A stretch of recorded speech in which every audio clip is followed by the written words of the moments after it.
Hello my dear students, कैसे हैं आप लोग। I hope you all of you are doing fine and well and मैं भी अच्छा हूँ। आप सभी लोगों का मैं एक बार फिर से स्वागत करता हूँ इंस्ट्रो एकेडमी के ऑफिशियल यूट्यूब चैनल पे लगे हाथ। I welcome you all to DEA as well. DEA by the name by which my this editorial analysis session is known by. ठीक है, सो DEA में आगे बढ़ते हैं। पिछले क्लास से जुड़ा हुआ सिनोनिम एंटोनिम्स हम लोग आज डिस्कस करते हैं फटाक से without wasting any time further.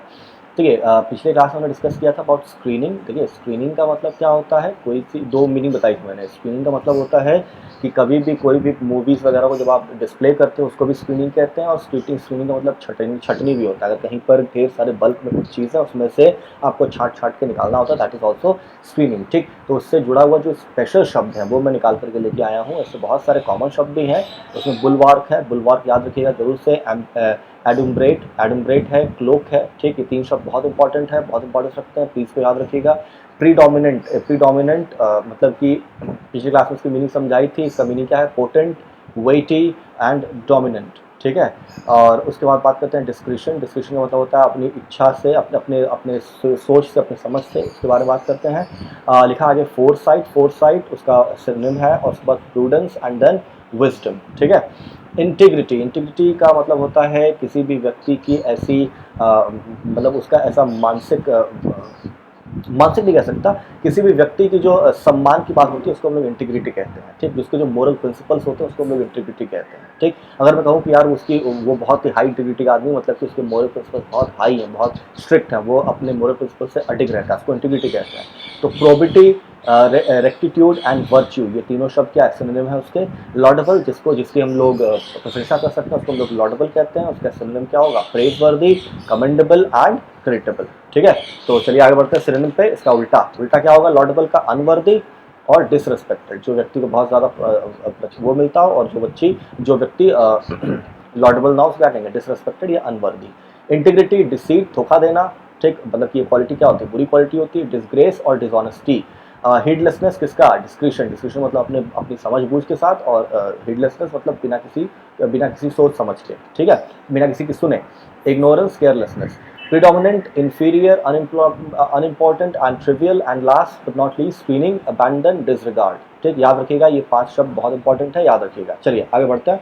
So here is the question from yesterday's session. This question belongs to banking section का question मैं मान सकता हूँ इसको, क्योंकि क्वेश्चन थोड़ा सा कॉम्प्लिकेट कर दिया मैंने, बहुत स्पेशल नहीं है इसमें। देखिए, इसमें मैंने लिखा क्या है, दो बच्चों ने कमेंट किया, लेकिन उसमें उन्होंने गलत कर दिया। ग्रामेटिकली और साथ साथ कॉन्टेक्चुअली दोनों इसको सही करना है। ठीक, तो ग्रामेटिकली कॉन्टेक्चुअली सही करने के लिए आपको करना क्या पड़ेगा, आपको उसको पहली चीज समझना पड़ेगा, उसमें ग्रामेटिकल मिस्टेक भी और कॉन्टेक्चुअल मिस्टेक दोनों खोजनी पड़ेगी। समझो, देखो क्या कह रहा है।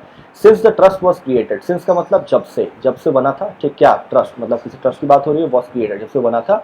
Lakhs of public and private sector employee, नहीं एम्प्लॉय नहीं होता है बेटा, यहाँ एम्प्लॉइज होगा। जब भी मैं बात बोलता हूँ मिलियंस ऑफ पीपल होता है, मिलियंस ऑफ पर्सन नहीं होता, मिलियंस ऑफ पीपल होता है। ठीक, तो ये जो पहला होता है ये हमेशा प्लूरल होता है, उसके बाद उससे जुड़ा हुआ जो नाउन होता है वो भी क्या होता है, प्लूरल होता है। तो एम्प्लॉई होगा, सॉरी एम्प्लॉइज होगा, ना कि एम्प्लॉय। तो पहली गलती तो मिल गई मुझे, क्या किसमें, ये कौन सा सेक्शन है, बी वाला सेक्शन। तो बी वाले सेक्शन में तो ऑप्शन कौन सा है, ये वाला वैलिड होगा, ये वाला वैलिड होगा, और ये वाला वैलिड नहीं होगा क्योंकि इसमें बी है ही नहीं, ये वाला भी वैलिड नहीं होगा, और ये वाला तो वैलिड होने का कोई सवाल ही नहीं उठता। तो खाली ये दो बचे। अब देखना क्या है कि या तो बी में होगा या तो बी और डी दोनों में होगा। चेक कर लेते हैं क्या डी में भी है, चेक करते हैं।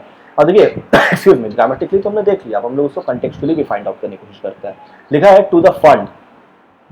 Since the trust was created, lakhs of public and private sector employees have donated a day's salary to the fund. किसी फंड में उन्होंने डोनेट किया है।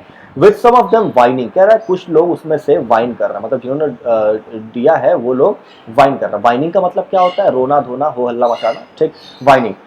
दैट द डिडक्शन, और किस लिए वाइन कर रहे हैं कि जो काटा गया पैसा was done with their explicit consent, वो उनकी इच्छा से काटा गया। अरे ये तो थोड़ा विपरीत लग रहा है, आपको सुनने में नहीं लग रहा। कह रहा है कि उनकी इच्छा से काटा गया फिर भी वो रो रहा है, नहीं। तो यहाँ पे कंटेक्चुअली थोड़ा सा डिफरेंट मीनिंग आ रहा है ना। वाइनिंग भी कर रहा है और उनकी इच्छा से काटा गया है फिर भी वो रो रहा है, तो उनकी इच्छा से नहीं काटा गया है। तो यहाँ पर क्या लिखा है, एक्सप्लिसिट कॉन्सेंट, कॉन्सेंट का मतलब इच्छा से।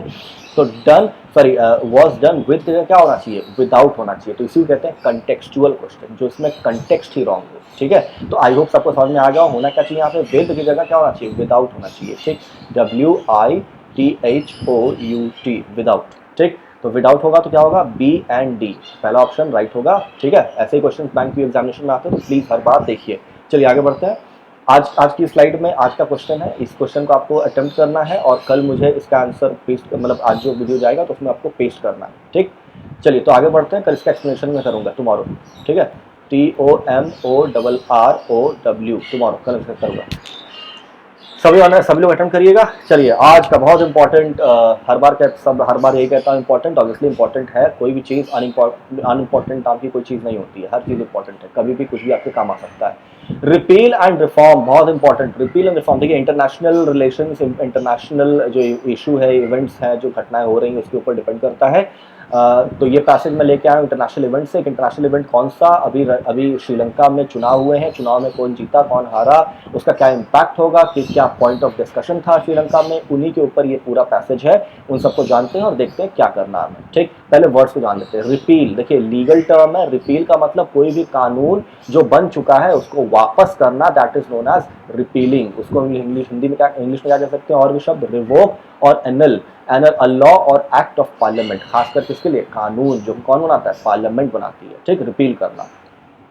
नाउ रोल बैक और रिपील में क्या डिफरेंस हुआ। रिपील कानून के लिए होता है, रोल बैक किसी भी ऐसी काम, कोई भी ऐसा काम या डिसीजन जो आप ले चुके हैं उसको वापस ले आना है, किसी चीज के इफेक्ट में कमी लाना। तो क्या कह रहा है, रिडक्शन और डिक्रीज, वापस से उसको रोल बैक करना। अब ये रोल क्या होता है, रोल देखिए हो ना, कोई भी चीज जैसे रोल करके बनती है, तो रोल क्या हुआ, कोई भी चीज जब मोड़ना पड़े तो मोड़ करके वापस कर दो, खुल जाएगी, तो वही चीज है, उसको वापस से खोलना, रोल बैक। ठीक, डिवोल्यूशन बहुत इंपॉर्टेंट है। डिसेंट्रलाइजेशन एक शब्द है, DECENTRALISATION,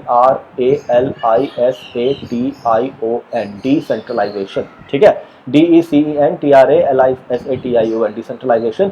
डिसेंट्रलाइजेशन का मतलब क्या होता है, पावर्स को बांटना, मतलब नीचे की तरफ ले जाना। पावर पहले एक ही जगह होती है तो उसको क्या कहते हैं, सेंट्रलाइज सिस्टम कहते हैं, CENTRALISED, सेंट्रलाइज कहते हैं। और उसका उल्टा क्या होता है, डिसेंट्रलाइजेशन। ये डिसेंट्रलाइजेशन का एक और टर्म है, डिवोल्यूट करना, डिवोल्यूशन करना। ठीक, ये मीनिंग क्या लिखा है, द ट्रांसफर और delegation of power to a lower level specially by a central government to local और रीजनल एडमिनिस्ट्रेशन, मतलब कि ऊपर से नीचे की तरफ पावर का ट्रांसफर होना। ठीक, दैट इज डिवोल्यूशन। अब लास्ट क्या है, इम्पेयरमेंट। ये शब्द भी बहुत कॉमन है, सब बोलते हैं ना, फिजिकली इम्पेयर्ड, मेंटली इम्पेयर्ड। तो इम्पेयरमेंट का मतलब क्या होता है, the state of being weekend और डैमेज्ड, मतलब कि जिसमें कोई भी कमजोरी या कोई भी डैमेज हो, उसको हम लोग इम्पेयर कहते हैं। ठीक है, तो इम्पेयरमेंट ये रहा। अब चलिए बढ़ते हैं, क्या है, मैंने टॉपिक का समरी बता दिया आपको कि ये किस बारे में है। श्रीलंका में इलेक्शंस हुए हैं, उसके बारे में ये पैसेज है आज का, और उसी के बारे में है कि क्या क्या उसमें घटना चक्र घट रहा है। रिपील एंड रिफॉर्म, रिपील का मतलब वापस लो किसी भी कानून को, लेकिन उसमें रिफॉर्म करो। तो पैसेज क्या सीख दे रहा है कि रिपील तो करो लेकिन रिफॉर्म भी करो। ये क्या हो रहा है श्रीलंका में, देखते हैं। Sri Lanka should not undo democratic games और roll back devolution in the constitution. तो पहला जो टॉपिक हमें निकल के आ रहा है वो क्या कह रहा है कि श्रीलंका में ऐसी कोई स्थिति बनी हुई है जिसमें उनको जीतने के बाद कोई भी व्यक्ति है जो भी वो क्या कर रहा है, अंडू कर रहा है। अंडू का मतलब क्या होता है, कोई भी काम जब डू कर दो तो उसका उल्टा क्या होता है, अंडू। अन मतलब वापस से उसको वापस ले आना।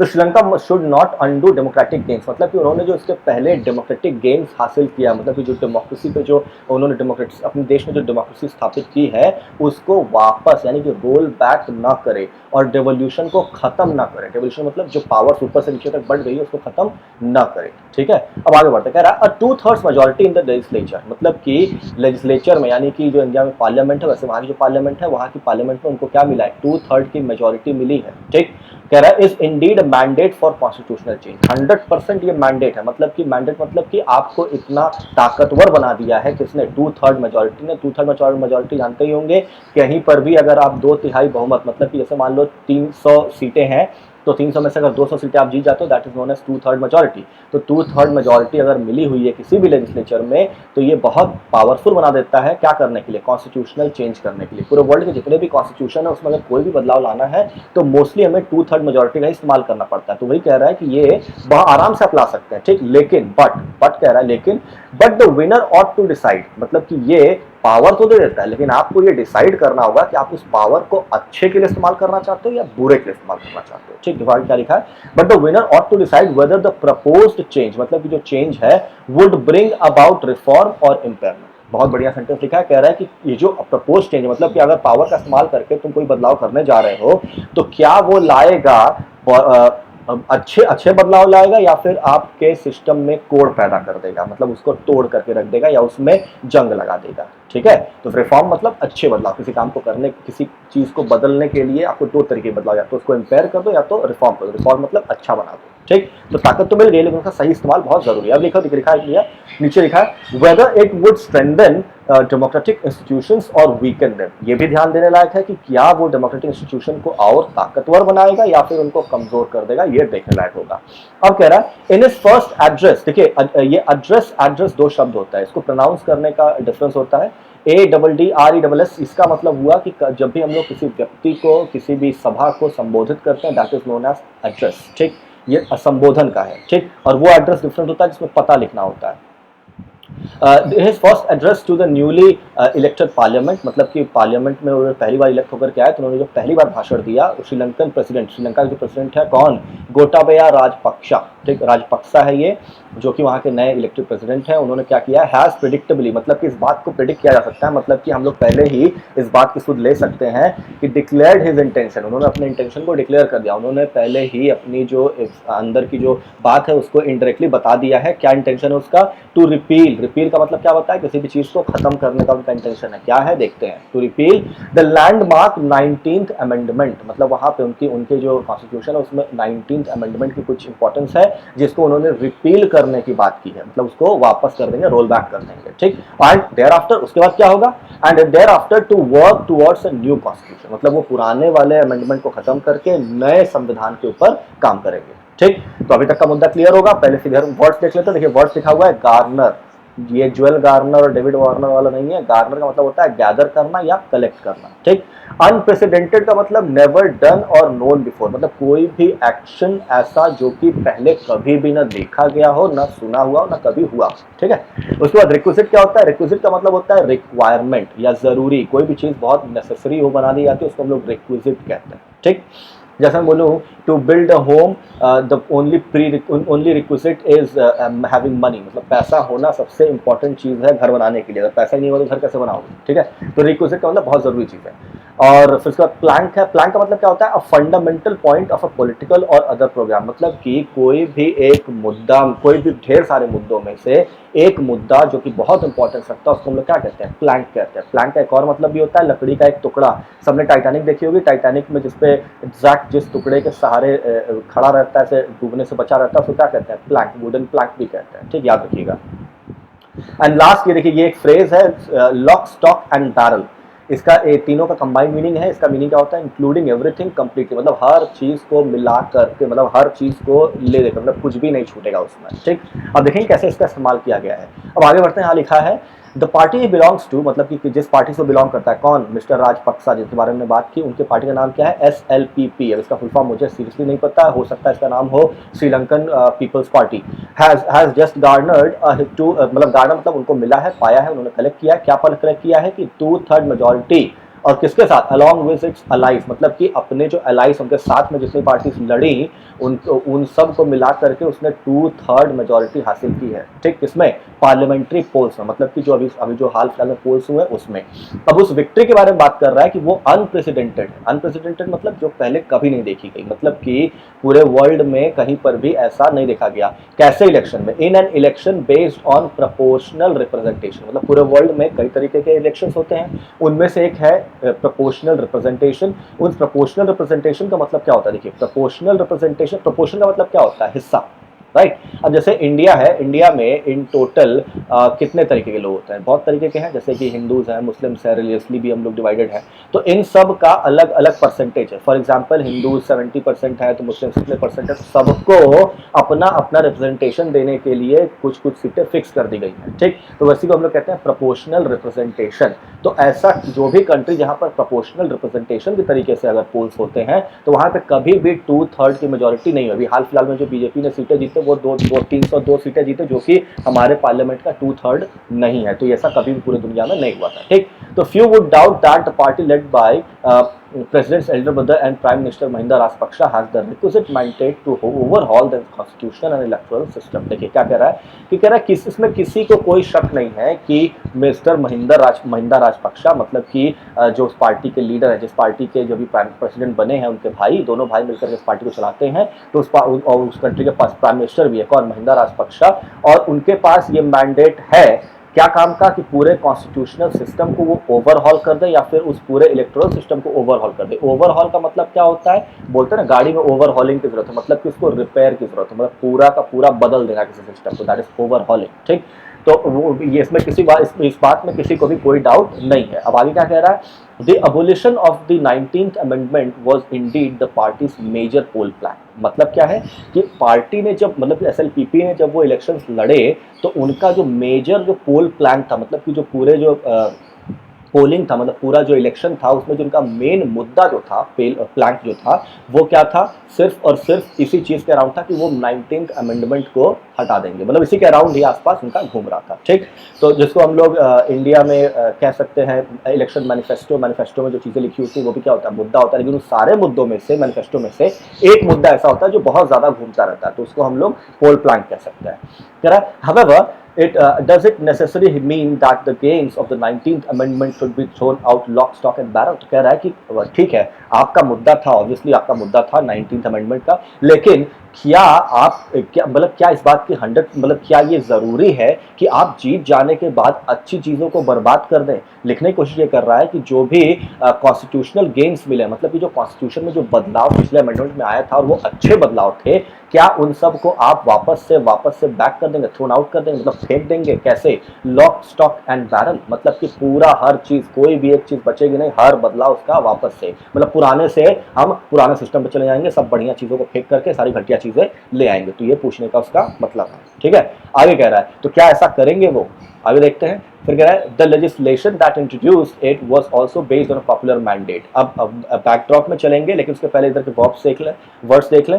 यहाँ लिखा है विम, ठीक, बहुत अच्छा वर्ड है, इससे जुड़ा हुआ है एक WHIMS, विम्स एंड फैंसीज। ठीक, विम्स एंड फैंसीज के बारे में सुना हो, कई बार बोलते हैं विम्स एंड फैंसीज। तो विम्स एंड फैंसीज एक कॉमन फ्रेज है जो एक साथ इस्तेमाल होता है। इसमें हम लोग कहने का मतलब क्या होता है, कोई भी व्यक्ति जो अपने मन से काम करता है, अपने मन के तरीके से काम करता है, उसको विम्स एंड फैंसीज से रिलेट करते हैं। ठीक, तो मैं कहूँगा कि that a constitutional person sitting on a person sitting on a constitutional post must act according to his discretion and not his whims and fancies। मतलब कि वो discretion मतलब समझदारी से करे, ना कि कुछ भी ऐसे मन किया आज मैं ये करूंगा, आज मैं वो करूंगा, that is whims and fancies। तो वहीं से ये whim आया है। ठीक, whim, ये whim बाहर नहीं है, whim है। ठीक, a sudden desire or change of mind, especially one that is unusual or unexplained, मतलब कि जिसका कोई मतलब नहीं, झक्की जिसको कहते हैं, पर अपने मन से कुछ भी किया जा रहा है। ठीक है, वैसे ओवरसाइट का मतलब होता है, देखो पहली चीज इसमें किसी भी चीज के ऊपर नजर रखना, दैट इज ओवरसाइटिंग। ठीक, और उसमें ये भी होता है, इसकी एक मीनिंग ये भी होती है an unintentional failure to notice और डू समथिंग, मतलब कि बिना जानबूझ के अगर कोई गलती ना करे उसको हम लोग ओवरसाइट कहते हैं। ठीक, ट्रैवेस्टी का मतलब होता है अ फॉल्स, एब्सर्ड और डिस्टॉर्टेड रिप्रेजेंटेशन ऑफ समथिंग, मतलब कि किसी भी चीज को, किसी भी सही चीज को गलत तरीके से प्रस्तुत करना, that is known as travesty. ठीक है, याद रखिएगा। And last that is curb का मतलब होता है अ चेक और रिस्ट्रेंट ऑन समथिंग, मतलब कि किसी भी चीज को कंट्रोल में लाना, that is known as curbing. जैसे अभी जो पैंडेमिक सिचुएशन चल रही है, तो मैं क्या कहूंगा, government is trying very hard to curb कोविड-19। कर्ब मतलब उसको कंट्रोल में लाने की कोशिश कर रहा है। चलिए तो चलिए आगे बढ़ते। कह रहा है द लेजिस्लेशन दैट इंट्रोड्यूस, तो लेजिस्लेशन कौन सा भैया, 19th अमेंडमेंट की बात कर रहा है। 19th अमेंडमेंट दैट इंट्रोड्यूस, जो कि लाया था, मतलब कि ये पुराना चल रहा है, वापस चल रहा है। ठीक, 2020 छोड़ 2015 में चलते हैं। कह रहा है कि 2015 में जो पार्टी जीती थी, उस समय का जो प्रेसिडेंशियल इलेक्शन जीती थी, वो इसी शर्त पे जीती थी कि ये जो चेंजेस अभी हैं वो लाए जाएंगे कब, उस समय। तो क्या लिखा है, the legislation that introduced it was also based on a popular mandate for change in the 2015 presidential election।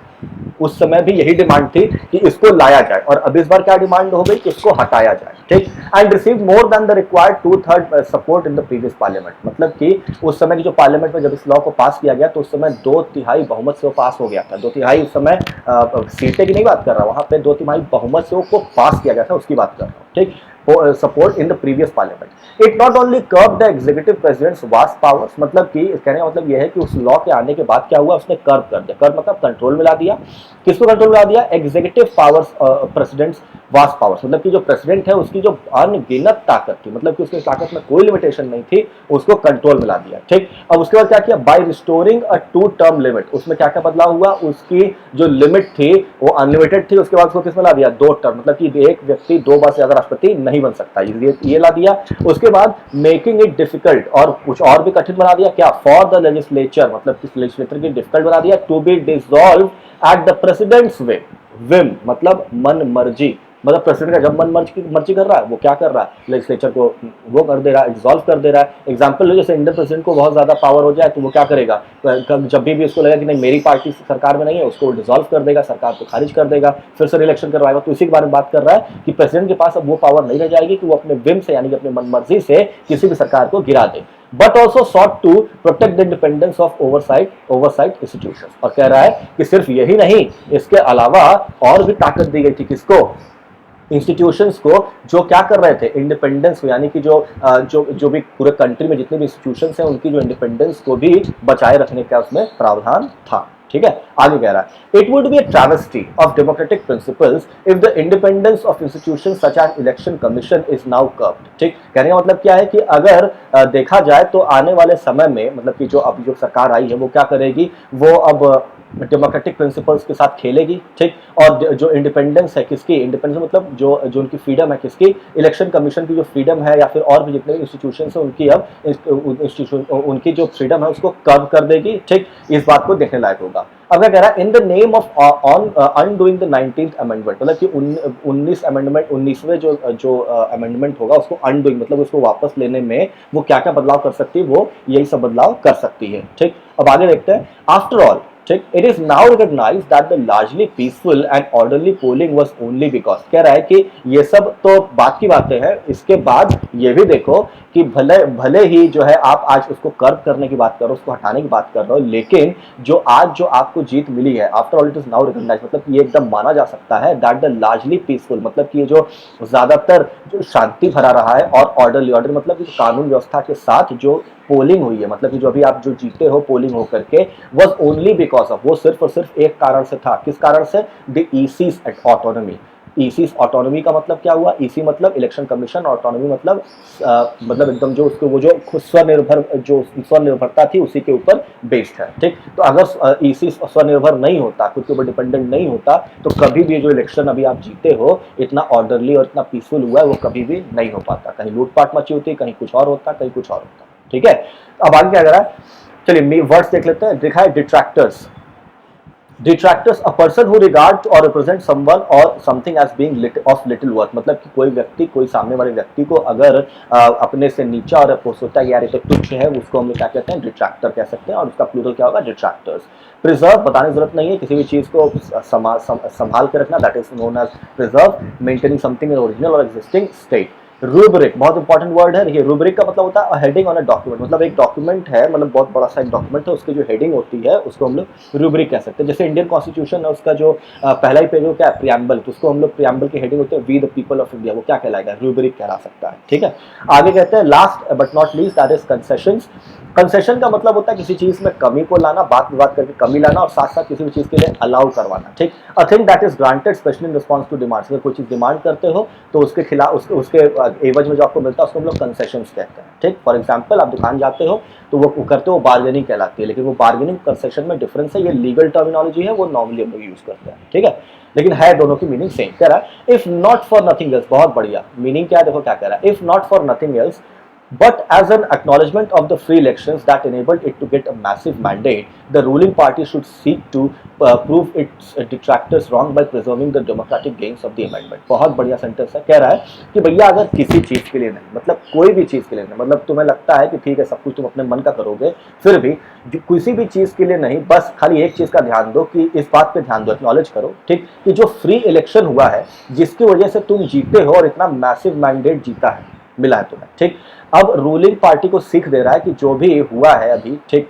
अगर वो जो भी हुआ है उसके वो हर चीज को किनारे कर दो, खाली बस इतना ध्यान दो कि जो भी तुम जीते हो फ्री इलेक्शन के कारण, ठीक, वो सिर्फ और सिर्फ इस वजह से हो पाया है कि तो इलेक्शंस फ्री थे और फेयर थे। अगर ये 19th अमेंडमेंट नहीं होता तो शायद ऐसे फ्री और फेयर इलेक्शन नहीं हो पाते और शायद तो पावर में भी नहीं आ पाते। तो उनको क्या करना चाहिए, उनको सीख दे रहा है कि शुड सीक, मतलब उनको देखना चाहिए तो प्रूव। अब उनको क्या करना चाहिए कि प्रूव करना चाहिए। किसको प्रूव करना चाहिए? अपने डिट्रैक्टर्स, मतलब जो ओपनिंग पार्टी है उनको ये दिखाना चाहिए, उनको संदेश देना चाहिए, उनको गलत साबित करना चाहिए। कैसे गलत साबित करना चाहिए? By preserving the democratic gains of the amendment, मतलब कि 19वां अमेंडमेंट को से जो हासिल हुआ है, जिसकी वजह से आप जीत करके आए हो, सिर्फ उसी के एवज में ही आप अगर इस इंस्टीट्यूशन को बचा लो तो भी बहुत है, बाकी सब चीजों को तो छोड़ दो। ठीक, फिर आगे कह रहा है Further, the plans to rewrite the constitution under the rubric of a one country one law, मतलब कि आगे उनका एक प्लान है। किसका प्लान है? जो कंट्री, जो पार्टी जीतती है, राजपक्ष एंड ऑल, उनका प्लान है कि वो रीराइट करेंगे क्या? Constitution under the rubric. Rubric मतलब हेडिंग, अभी बताया हेडिंग, उनकी हेडिंग क्या होगी? वन कंट्री वन लॉ, मतलब पूरे कंट्री का एक लॉ, इस नाम से कॉन्स्टिट्यूशन को वो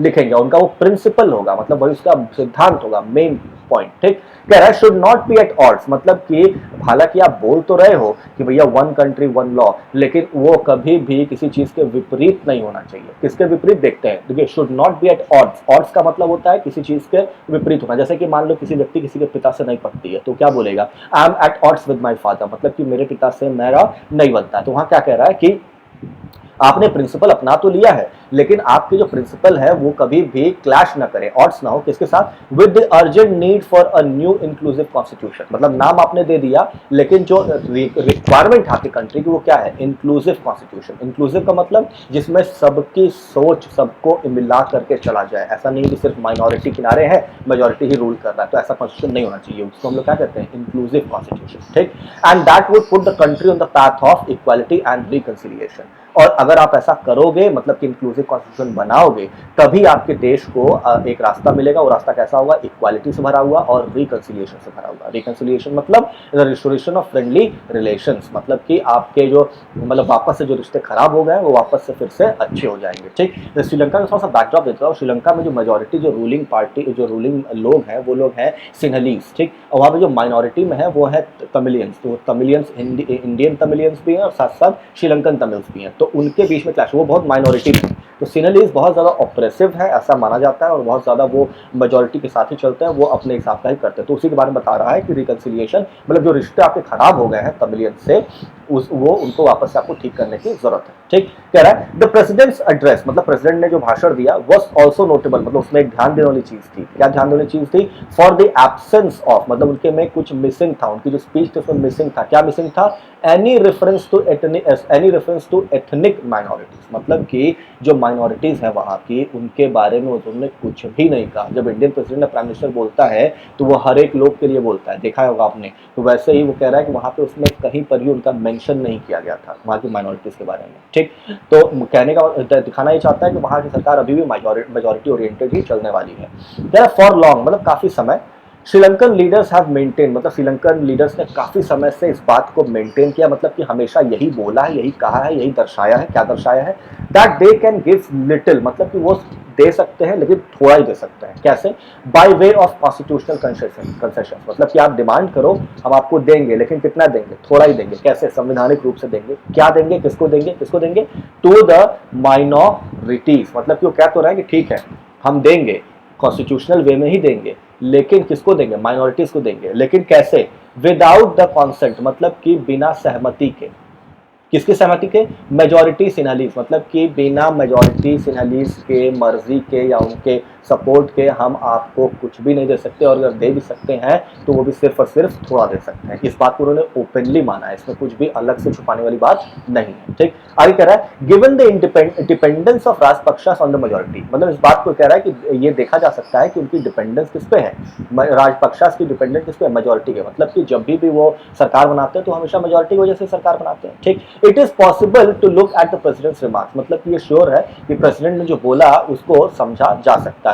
It is possible to look at the present remarks on the proposed constitution in the propensous sense of moving away from the concept of devolution। ठीक, कहने का मतलब यह है कि प्रेसिडेंट के रिमार्क को देख करके समझा जा सकता है कि जो डेवोल्यूशन है वो उसी के तरफ ही बढ़ेंगे, उससे कुछ अलग करने की कोशिश वो नहीं करेंगे। ठीक है, while the abolition of the executive presidency appears no more realistic, it will be retrograde if the idea of sharing more power with provinces is abandoned together all together. चलिए इसको मीनिंग में एक बार एक्सप्लेन कर देता हूँ। यहाँ पे देखिए लिखा है पोर्टेंशियस। पोर्टेंशियस इसका मतलब क्या होता है? ऑफ मोमेंटस सिग्निफिकेंस, मतलब कि कोई भी चीज अगर छोटे समय के लिए ही सिर्फ इंपॉर्टेंस रखती है उसको हम लोग क्या कहेंगे? पोर्टेंशियस। ठीक, लास्ट है दैट इज रेट्रोगेट। रेट्रो का मतलब क्या होता है? बोलते हैं रेट्रो म्यूजिक है, कई बार बता चुका हूँ। रेट्रो रेट्रो मतलब बैकग्राउंड, मतलब पीछे से, पास से रिलेटेड। तो रेट्रोगेट मतलब कोई भी चीज अगर पीछे चली जाए that is known as retrograde. ठीक, अब इस पूरे सेंटेंस को मैं एक बार में एक्सप्लेन कर देता हूं, क्योंकि पूरे सेंटेंस की सिर्फ और सिर्फ उसमें क्या कंक्लूसिव स्टेटमेंट है, और उसमें कहने का मतलब ये है